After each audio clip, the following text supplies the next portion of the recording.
remember the New World and the Ninth, and other than that, I remember all the Eastern European names.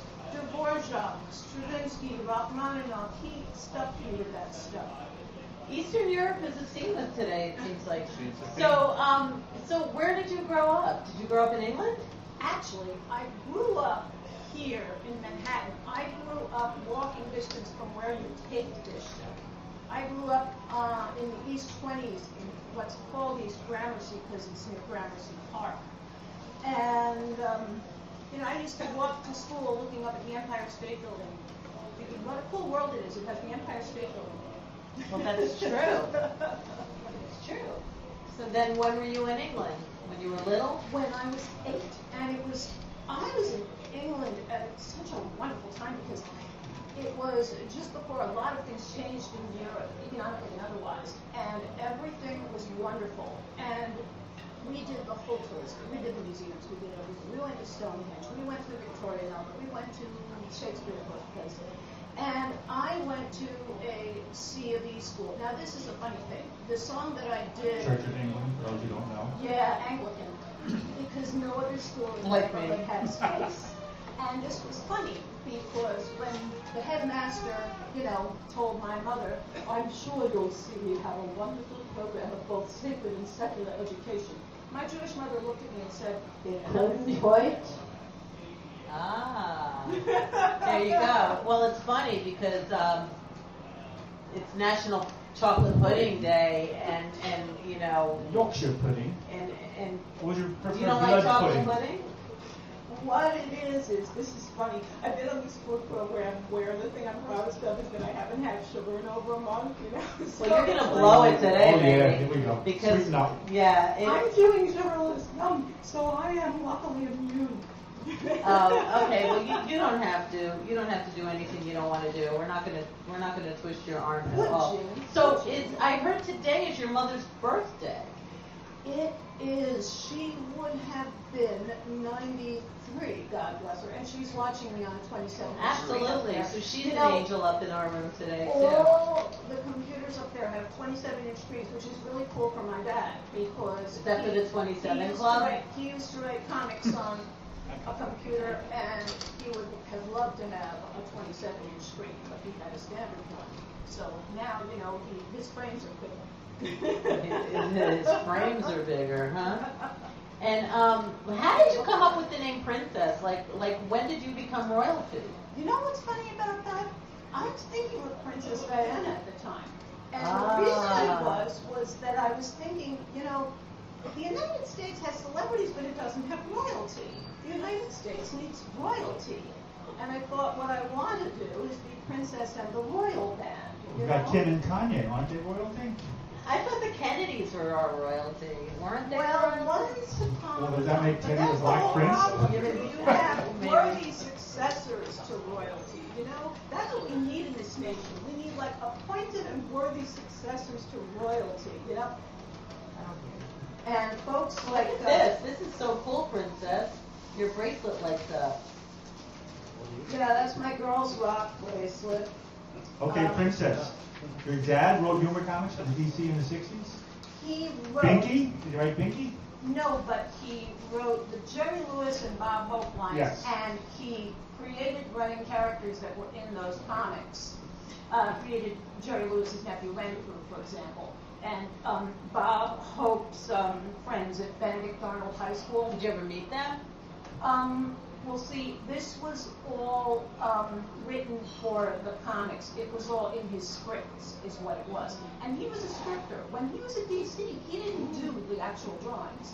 Although, what he always pays tribute to is the wonderful Silver Age artists who did those comics. The person who gave his creation, Dead Man, his look was... Neil Adams. Carmine Infantino. Well, yeah, but Neil Adams is known for Dead Man. Carmine did the first one, but then that was, in fact... Carmine your dad? Well, Carmine Infantino is this wonderful Italian artist who gave a lot of looks to a lot of people's characters. Silver Age, yeah, including my 60s. dad's. And now the Doom Patrol, I think he worked with Premiani on that one. And Wow, you know everything. Was a Neil Adams is my favorite artist of all time. I mean, he really, I remember reading the Dead Yeah, Man. Neil Adams, Joe Kubert, I think they're Yes, from well, the same. Cooper, yeah, and his sons are very big right now. Junior, Cooper Jr., whichever it is. One of them I did guess X-Men it's for a while. inherited. Yeah. It rubs a lot. Cooper was the... That's what they say, the apple doesn't fall too far, right? Yeah. My dad was a scat singer. He was very into jazz. And he and Mom raised me to be some kind of musician. So see, when you talk about the apple not falling far, basically what happened was that my parents raised me to be a musician, so it was inevitable, you know? Now, the interesting part about that is that after they raised me... So they didn't want you to be the doctor or the lawyer or the Indian chief? That's the funny part. No. And see, the other Lucky part... you. Usually people have relatives who are doctors or lawyers. We had a relative who was a famous songwriter, so I had to be the next famous songwriter, Irvin Drake. Now, a lot of people don't know his name, but they know what he wrote. And this was even, God bless James Gandolfini, in a Sopranos episode. When I was 17, it was a very good year. That was my Uncle Irvin. Wow. Oh, remember the 40s when people back home survived on the top 40? Oh. Maresy dotes and little lambsy divey. My Uncle Milton. Wrote that one? So there was a double whammy in there. Kindred Ivy too, A double wouldn't you? whammy, exactly. So I had to be the next one. So are you PriNCeSS? Well, And I'm a favorite songwriter. Yeah, there you go. Do you have any gigs coming up? Right now, I'm looking to record, and I'm recruiting for the Royal Band.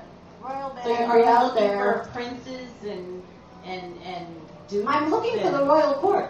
I'm looking for pages, also known as bass players, and Jesters, major domos. Yeah, right. Major domos, also known as And keyboardists. you were in that competition thing that bands like, do you want to talk about that? New York Band Draft. I know someone else that did that. Wild and crazy thing that only could happen in New York. They recruit you, and you get picked to be in a band which is going to put together 2 original songs and 1 cover Good old Otto Shrunken Head, we love you. in 1 month flat, and then perform those 2 original songs and 1 cover. It sounds like Willie Mae Rock Camp for girls. They do something like that. Yeah, What's really the time? is. What's the time frame? A month, you said? It's like a month. Now, how many times do you meet with your prospective Well, as many band? times as you busy people can schedule rehearsals. In the case of the people I fell in with, like a couple of them Is it were like they put your name in a hat and they just make exactly. bands like that? People Like come singer there, hat, like the guitar lead hat? singer came to draft night and picked my name out of a hat along with like 4 other people. And a couple of them, you know, were Can working you in not? several other Do you bands. have to take the person you pick? Well, she took what she picked because that's kind of the rules. Yeah, that's what I wanted. It's like catch as catch can, work with them, and everybody be professionals or it won't happen. You know? So when does this happen? Well, it's kind of changed its schedule. It's happening spring now. It used to happen fall. We happened in the fall. We originally performed in October, and then we performed at a benefit concert in March. Now, in October was the competition. 11 bands, 1 night, best man wins. We didn't win, but we got a lot of great notices. And March was a chance for everybody to play out, to reform. So why can't you make these people your royal band? Well, because the lead singer decided to kind of be the John Lennon, so to speak, and she dictated the band, you know. So without her? Who was Yoko? She was a singer named Amanda Sky, and she's in a lot of bands in the city. And now the interesting thing is, we had to pick a band name and pseudonym, so we became Vaseline Dion and the Dons of Rock. The drummer, God, there were so many names. There was, one of them became Joey Buttafuoco, as a matter of fact, I think.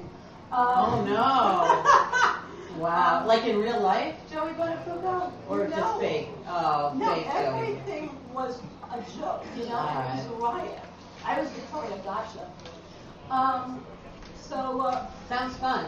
It was a real rock and roll high school of an experience because you had to get together with everybody and work your butts off for, That's cool. 6 or 8 rehearsals. So and I know you're off of bring all sugar, but it is National Chocolate Pudding Day, and we would love, even if you don't partake in the treat, we might have something somewhere that you would like. We would love a skeleton from your closet. Yeah, I can give you a little present that's non-edible. Bag of a tricks. skeleton from my closet. Yeah, you want a love button? Button. There you go. Button. Who's got the button? So tell me a little story of trouble you've been in. That's an interesting one. Oh boy. You know what's funny? I'll tell you an interesting story. Recently I came home from shopping and I looked in my purse and I realized, oh my goodness, I didn't pay for that. It was this little bottle of There you bath oil. And I had been looking at them. They were in this bin at the front of the drugstore, and the folks in the back of the drugstore didn't know. So I thought, gee, but that's not the right thing to do. So the next day, I went back to the drugstore on my way through my errand, and I put it back in the bin. I don't think they even knew. Did you use that every one? What's the funny part? I didn't know. I don't think they even knew. So did you want to take it back? I took it back. Oh, she did take it back. Wait, but how did it get into your purse in the first place? Well, I was looking at it, and when the clerk came up front, and I was also looking for a greeting card. So I was talking about the greeting card, and I think when I was talking about it, I put this little bottle in my purse. Like What by else did you put in accident. your purse there, too? Winona. Yeah, right, a diamond ring. Princess Yeah, Winona. So what's your website? Okay. Well, I have a MySpace page, not recently updated though. Princess can be royal then. I have a video or 2 on YouTube. I have Princess at the Art House, which is when I was featured at the Art House. Now this is interesting. The Art House is a place in Jersey City that doesn't usually feature musicians because what they're most fond of is the spoken word, although they have an open mic which has a lot of stuff. I have been there doing my songs on numerous occasions, and I was actually a musical feature there a couple of seasons ago. So they have one of my songs on YouTube, Giddy Up Thing. So you can look for Princess 2007 at the Art House. Was it 2008? I think it was 2008. And boy, this is cool because I'm wearing red. And you have a lot of hearts. And I love love buttons, so this is awesome. Great. Well, that was nice. So people can look you up on YouTube. That's funny, you gave me a love button and the song I did was love power. There you go. I guess it's divine intervention. It's your mother. It's her birthday. I hope you guys archive these videos. Yeah, we do. Because, And you'll have it later on YouTube just for you. I Yeah. have friends going, oh well, I'm really busy. Oh my goodness. That's Can why. you help? The sky is falling. It's the internet these days, you know? You can say pretty much a lot of things, right? Say So do you have whatever any you last want. shout outs? Well, I have a shout out to Misery Loves Company and Buddy Yay! Greco for getting Ru and me together. Because Yeah. if it wasn't for you guys, there wouldn't be us guys. There you go. I love Misery Loves Company. I do too. I know. I wrote a Blue Stripe recently because I've been watching Buddy so much. That's pretty cool. It's kind of loosely based on one of the songs he does. He's awesome. He's totally awesome. Well, thank you so much for coming to visit. You look beautiful. I love your stocking. You're welcome so much. I'm also channeling Paulette. Paulette, it was a nice unveiling the other day. We had a great time at the wake. And I'm wearing red, which was her favorite color. Beautiful. Thank you so much. Hello, Paulette. Thanks for coming. We will be back. We still got more to do on this More to day. come. What a day. What a day. Come on, guys.